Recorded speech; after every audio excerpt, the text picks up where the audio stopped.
Why, hello. Welcome to my layout room. That was a dumb way to start this video, sorry.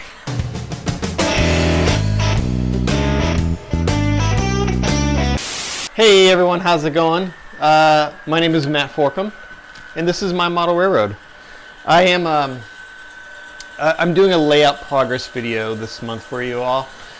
It's been a while since I've done one, but I've made a lot of progress. If you can hear, I got trains running around the room, and I'm having a lot of fun right now. So let's take a look at some of the stuff I've been working on, and we'll talk a little bit about my plans for 2023. Come on. All right, we'll start our tour of the layout today in kind of the area that has seen the most sort of visual update, and is this area right here at Usk, Washington. I added a backdrop and a front fascia, and I've gone over backdrops and front fascias in previous videos, so I won't dwell on it other than to say I finally covered up my hidden staging. I did this because I was having a fellow model railroader over to the layout, my very first visitor to the layout, and that was the impetus I needed, the kick in the pants I needed in order to get moving on this layout. I wanted to look pretty and presentable, so as much as possible I worked to get it, ready for somebody else to see and to judge, right? So I've added this backdrop in its place here, effectively covering up the hidden staging and making it very difficult to access from this point on out.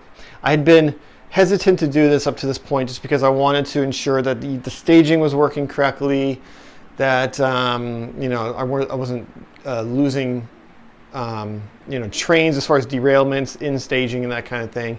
And yes, now that it is working good and looking good, I have decided to finally bite the bullet and cover it up. If I ever need to access it, it is accessible. It's just a little harder now.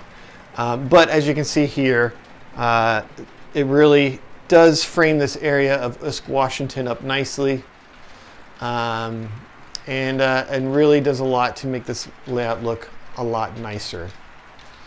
I do have kind of this hole right here. This is going to be my last really big sort of benchwork construction progress that needs to be done at this point. I need to cover this hole. What this is this is going to be an access panel. If I can get my camera to work with me right here, sorry. This is going to be an access panel so I can get to the switches if I need to do some maintenance on them. You'll be able to pull a panel off of the front here and get back there and do whatever you need to do at that point. And I haven't quite decided how I'm going to attach the panel. I'm thinking magnets, like cabinetry magnets, like what you would use on a cabinet door that you swing open and shut. And then just sort of hang the panel off of the magnets onto here. We'll see. That'll be one of the next big things I do for this layout, is to get these panels in place. I've got one here. And if we swing around this way over here, I've got one spot over here that is also going to need panels. So Isaac Fabris, who is a fellow model railroader, he came over to help me, not just look at my layout, but to help me set up my proto throttle. I finally got this darn thing set up. After 2+ years of ownership, I think I'm really embarrassed by how long I've had this thing and just not had it hooked up. I've been lucky enough to be able to purchase a proto throttle, but some of you may know I had some problems with my old DCC system, and I wanted to get that solved first. And I got a new DCC system, and now that it's in place, I needed to set up the proto throttle, and I didn't do it. I didn't know exactly. There was a little bit of complication to setting one up for sure. It's not as bad as I was making it out in my brain to be. And so I was sort of hyping myself up for failure, when really setting it up was not hard at all. Just read the instructions, take your time. I can tell you, having played with this for a little bit, I don't even have it properly set up yet. I just have it sort of like on and running. It's already a lot of fun. It's already much nicer than your traditional sort of throttle with a wheel on it, right? So I can't wait to spend some time programming everything properly so that it runs very well. And the gentleman who does the Seaboard Central actually put out a video recently showing how he sets up his proto throttle. And so I'm just going to do the same thing that he does on his. And I'm looking forward to it. That's a project that's coming up probably this weekend. I'll be doing that. Front of the fascia, I've added a little shelf here for uncoupling picks and cleaning tools and whatever else you might need. I also added switch locks. So all around the layout in multiple locations, you will see these locks. And what these locks are, they correspond to a switch on the layout. So anytime you have a switch coming off of the main line, like in this case right here, I've got a lock here that the operator can unlock the switch point, essentially, pretend to anyway, to work an industry along the line there, and then when they are done, they lock it back up again. It's just a little bit of prototypical kind of operation stuff that you can add to a small layout. Just to slow it down a little bit, give it a little bit more of a prototypical sort of operation, something for the conductor to do. Yeah, it's one of those things that can really help a small layout feel larger and operate more realistically. So I got 6 of these around the layout, and I purchased them on Amazon. They were really cheap. I think it was like $14 for 6 of them. They're all keyed to the same key, so it just makes it easy there. So I'm looking forward to starting to operate with those. Speaking of operations, I have started to run around cars on my layout a little bit more. Funnily enough, up until this point, I've done a little switching on the paper mill area here and around the runabout, but some of these other tracks I hadn't actually run a locomotive down. And when I had Isaac over here, we found out quickly that there are some tracks that just aren't powered. So I've got which was embarrassing. I've got to fix that. But as I started operating in this area a little bit more, I came to realize that I was going to run into a problem quickly. There's a potential to, in just this area with these kind of 3 smaller industries, to have up to around 14 cars that need to come into this area and then head out back down the line again. And so to turn those 14 cars around on this really fairly small runabout track that we have right here was going to be an issue. Now I had this track here, which was like just an additional siding for off spots from any of the other industries in this area, essentially. And it comes over here and it ends in a stubbed siding. I realized though that I can actually add a curved turnout into this location and make this a double-ended siding, and that would actually help improve operations quite a bit.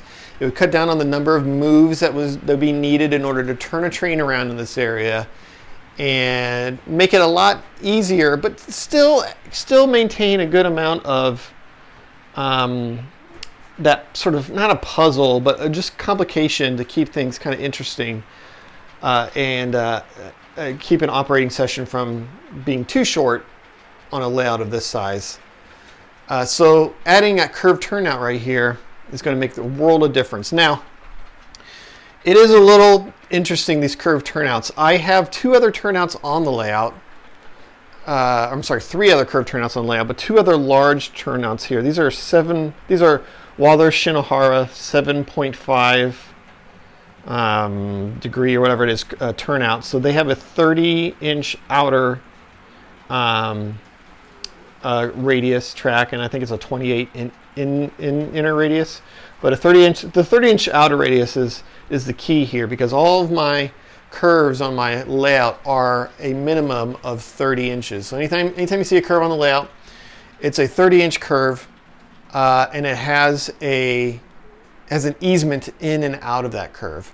So over here on this side is the other Walther Shinohara 30-inch radius turnout. Problem: they don't make that turnout anymore. Walthers has released their own sort of a new updated brand of turnouts, and they don't include a 30-inch turnout. The largest they go is 28 inches, which is what this is right here. I purchased a 28-inch curved turnout. And that was going to be a problem, I thought, because I need 30, and 28 is definitely smaller. I don't believe that, it's unlikely that they're going to produce a 30-inch curved turnout. I don't see it happening, at least not for a couple of years. I didn't see any announcements that said like, oh yeah, we're planning on doing this.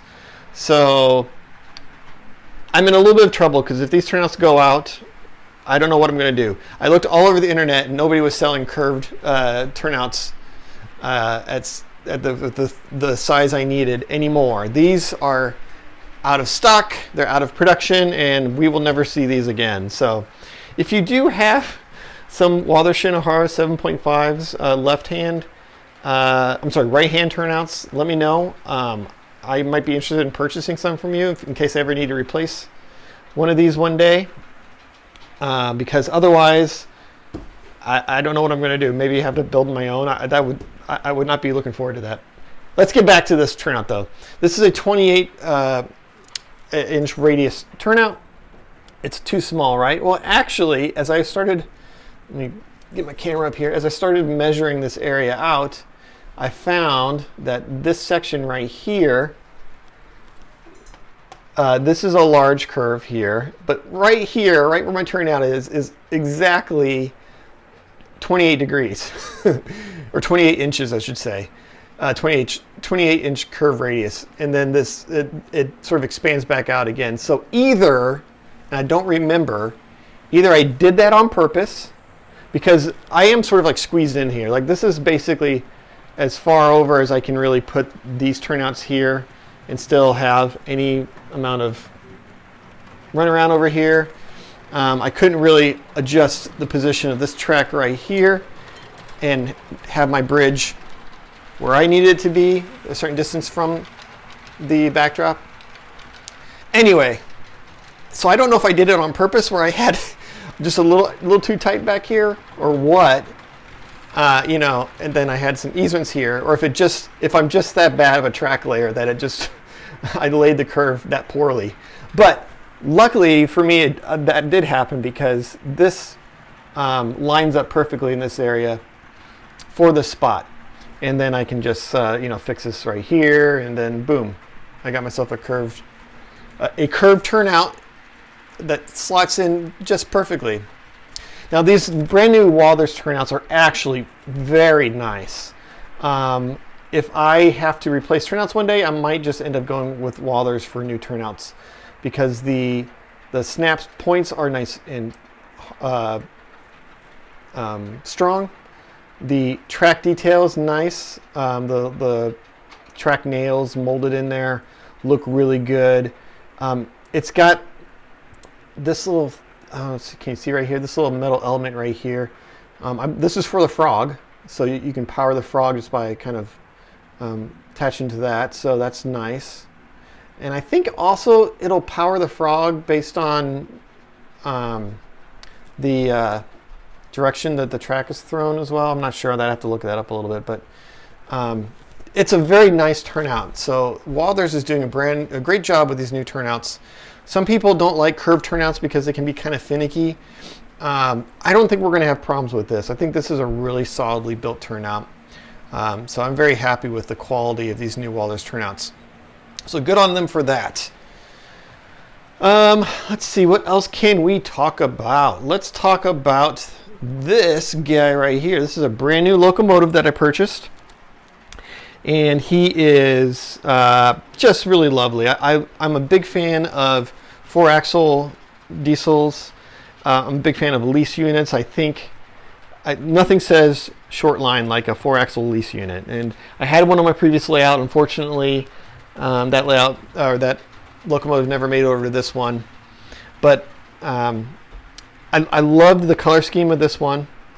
I'm going to actually re-letter it for the MFR and add some extra details. We're going to put a Loksound decoder in here. We're going to put a scale sound system speaker in here. It's going to look really awesome. I cannot wait to get this up and running. While this one's passing by, I did get finally, after a year and a half of ownership, a decoder and a speaker into 9647 right here, the beautiful BNSF Vomit Bonnet, and I was able to get it speed matched for the Scale Trains -9, and so these two are lashed together, and forever shall they remain brother and sister, if you will. They're going to be a pair, I think, for the entirety of their time together. This is going to these two locomotives represent the BNSF Sandpoint Local, which will take cars from staging onto the layout and then back into staging again. Getting the locomotive speed matched was a bit tricky. They did not. The problem was that actually was the problem with my getting my programming track and JMRI to interface with each other through my MacBook. It took a while and a bunch of forum hunting to figure out what I was doing wrong. I'm still not sure what I was doing wrong. It's working now, so I've got a working programming track on my layout, which is excellent. But it was a bit tricky, I will say. Even though I'm using Locksound V5 decoders in both the... oops, sorry, my camera is acting crazy.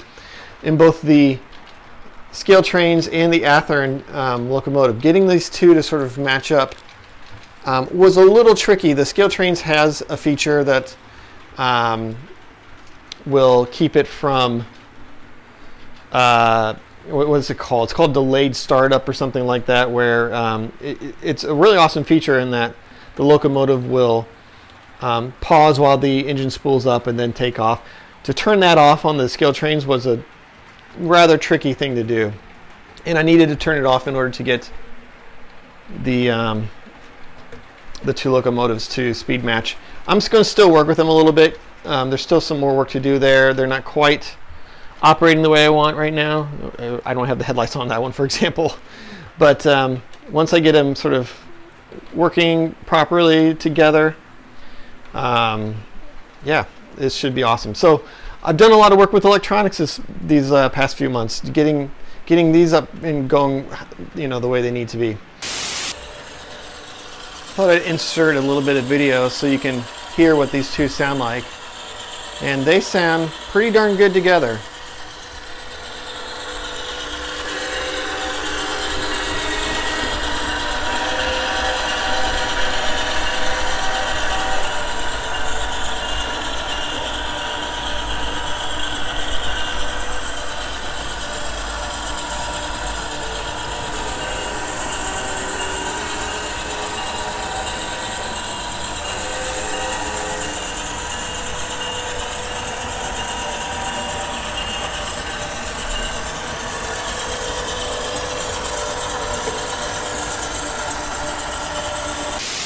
So next steps will be to set up routes so that I can have my turnouts easily controlled from my throttle, and yeah, and there's just a number of other things. Oh, so also while we're here, I have started working on scenery. Basically, what I wanted to do was I wanted to get the webbing in place all around my layout so that I didn't start losing equipment from bad derailments on the layout. I've got, this is going to be a rock face here, so this is starting to go in. So we're starting to get a little bit of scenery work being accomplished on the layout. And that'll be, again, one of the things I start doing here in the next few weeks. So let's talk about 2023 and my plans and my goals for the layout in 2023. And basically, it's just to continue this head of steam that I have now. I have made promises like this in the past, but have been unable to sort of keep them. And a lot of it had to do with the fact that I had these areas that were like mental roadblocks for me, which is, for example, things like this staging, covering that up. That was a mental roadblock to get past the point where I was like comfortable covering that up and hiding that forever. Getting my programming track hooked up, getting my proto throttle hooked up, starting to work with actually getting these locomotives to run the way I want them to. Getting decoders put in locomotives, that kind of thing. That was a bit of a mental roadblock for me. But I am at the point now where I have a lot of confidence in what I'm doing in this area, and now I can move into the stuff that I really find really exciting about model railroading, which is scenery and all the stuff that goes along with scenery, painting backdrops, rock work, ballasting track, super detailing track. All that kind of stuff is a lot of fun for me to do, and I'm excited to get on that. So yeah, so I'm starting to run along in this video, so I'm going to go ahead and call it good here. I'll get one last look at the whole room, and yeah, apologize for some of the mess here, but that's model railroading for you. If you don't have a messy room, you're not really model railroading. Alrighty, so yeah, one last look at the locomotives kind of coming over the door here.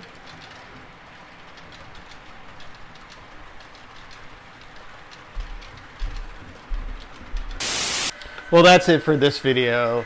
I've had a lot of fun showing you around the layout, showing you all the progress I've made. I'm really happy with where I'm at right now. I'm enjoying running the trains. I'm looking forward to 2023 and a lot of what I have planned to do with the layout then. So I'm hoping to get a lot done, hoping to make a lot of videos, and hoping you can join me on that journey in 2023. So follow me on Facebook for more. Check out my Instagram. I post there quite often. And yeah, like and subscribe if you haven't already, and I'll see everyone in another video.